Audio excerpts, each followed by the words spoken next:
I hate intros, but you guys are here to find out what you need to know about How Not to Summon a Demon Lord Season 1. So, what do you need to know? Well, pretty much nothing. I mean, technically, this isn't like a really dense plot line that you're going to struggle to follow along with, but I did promise 3 video formats for every season that I covered, so because of that, we're going to cover it anyways. It has the most generic possible intro for an isekai, with the main character being teleported inside of his favorite video game, becoming his in-game character known as Diablo. Now, the first thing that every isekai has to address is whether they're going to explain how the main characters switch worlds. They could address it sometime down the line, but as of right now, throughout Season 1, they don't really talk about it too much. All we know is that Tits and Pipsqueak over here wanted a shiny new demon, so they performed some sort of summoning ritual, and for whatever reason, he showed up as his character. Speaking of Tits and Pipsqueak, we have Rem and SHEERA, who are the supporting characters in the series that are going to be joining Diablo on his adventures. It'd be kinda awkward if they couldn't control their shiny new summon, so they decided that they're gonna cast an enslavement spell on Diablo to force his cooperation once he had arrived. One of Diablo's key items that makes him so powerful is the Demon Lord's Ring. He got the ring in Cross Reverie by defeating the Demon Lord of the Brain, Ankh-Valos, and has the ability to deflect all magic back onto the caster. So, when the girls cast the enslavement spell, it's reflected back on them. Bada bing bada boom, 1800 style lottery sets in, and he has 2 brand new slaves. This becomes the driving force behind why the 3 stick together, because they're working to find some way to break the enslavement ritual and set the girls free. They have an assortment of side characters that are going to be helping him out along the way, and the first one we come across is Celestine Baudelaire, who is the head of the Mages Association in the city of Faltra. Celestine and Rem are very close, and Celestine feels the need to protect Rem because she has a demon lord residing inside of her body. Diablo, of course, doesn't know this until they have some sort of weird interaction where he seduces her through physical touch, and then she's like, oh, I'm so weak at the knees, I'll just tell you everything, and then he learns the entire story. After hearing this, Diablo vows to force KREBSKULM out of Rem's body and defeat it. This, of course, is the first time that Rem has been able to share this with anybody because she feared being rejected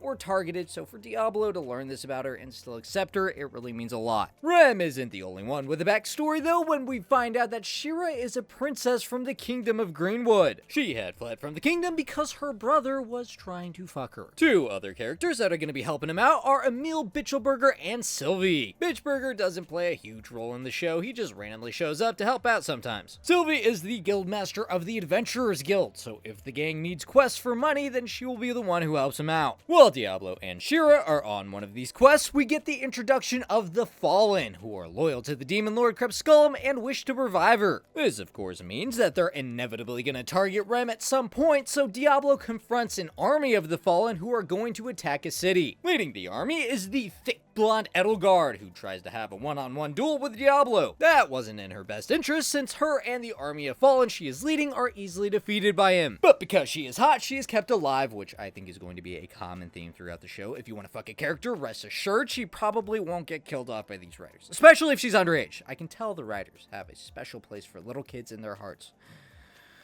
Or loins, I'm not really sure, but either way they're probably safe. With the army of Fallen taken care of, the next challenge revolves around SHEERA. SHEERA's father demands that Faltra hand SHEERA over, or war will be declared between the 2 powers. Diablo goes to meet with the leader of Faltra City in Chester, Ray GALFORD. GALFORD gives him the quest of finding a way to prevent the war, and assigns another side character to help him out, which is how the group first meets Alicia. Before they go to take care of that matter, they make a quick detour because Celestine may have found a way to break the enslavement. Medios is a slave trader who teaches them more about the enslavement that was cast on the girls. She shows Diablo a way to remove it, but it's very difficult and is going to take a lot of time. My money's on them never breaking the enslavement because the collar thing seems like a weird fetish that the writers are going with, and I don't think they're ever going to steer away from that. Later that night, the group is approached by Kira, who is SHEERA's brother that had come looking for her. He's basically like, hey, you gotta come home. She's like, nah, fuck that. So he tells her, okay, sleep on it, but I'm pretty sure at this point she already knows that he's trying to fuck her to continue their bloodline, so I don't know why sleep would change anything. Either you want to fuck the brother or you don't. I'm just having a hard time picturing somebody being kind of wishy-washy on it and then going into a deep sleep, hit REM cycle a couple of times, come out of it like, maybe it's not such a big deal. Whatever, I'm just gonna fuck my brother. It sounds like a good time. I don't know why I was freaking out about it. Look, if you need sleep to decide if you're gonna fuck your brother or not, that sounds like an entirely independent issue that you should work through first. Backburner all of this enslavement stuff because you're on the verge of becoming a Jerry Springer character. You realize that, right? And you're worried about a necklace? Are you fucking kidding me? The next day, KREBSKULM uses some sick tunes to brainwash her into saying that she wants to go home with him. He's like, doodle-doodle-doodle-doodle-doo. Now get in the fucking carriage. I love how at no point SHEERA thinks to say like, oh,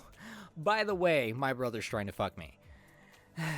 Anyway, sweet dreams. You couldn't find one opening to say that? It takes like 10 seconds, and it seems kind of crucial. Like, oh, guys, hey, Kira's here. By the way, he's trying to ruin the genetics of my firstborn. Good luck. And then we have Diablo, who has his head so far up his ass, he can't figure out what's going on. He's just all moping around like, oh, this is so sad.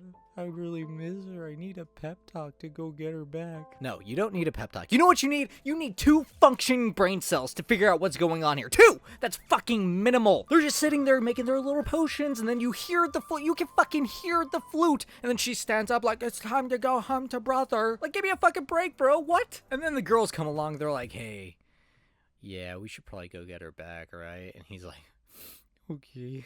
The anime was about to get, like, really good because of a slimy tit reveal, but then fuckface comes in to ruin it. SHEERA gets saved by Diablo and then wants to keep Kira alive because they're still technically family. Like, oh, we used to play kickball together, so I guess I can let the entire incestuous rape thing slide. Thankfully, Chester is there, and he kills him instead. Chester had decided it was war, so he was going to take SHEERA hostage, but Diablo prevents it and defeats him. He doesn't kill him, though, so he still could pop up in future seasons. EDELGARD makes her reappearance when she had heard a rumor that KREBSKULM is residing inside of Rem's body. She wants KREBSKULM out of Rem's body so that she can worship it and it can destroy all the mortal races, all that good stuff, while Diablo wants it out of Rem's body so that Rem can be free. So since they have similar goals, they work together to get KREBSKULM out of Rem. They meet up 3 days later so that Diablo can perform a ritual where he finger blasts the 14-year-old's vagina so that he can get the magic to KREBSKULM. I could just picture the focus group sitting around like, how can we get the MC to finger this girl without the fans getting upset? And then that just the glorious hero comes in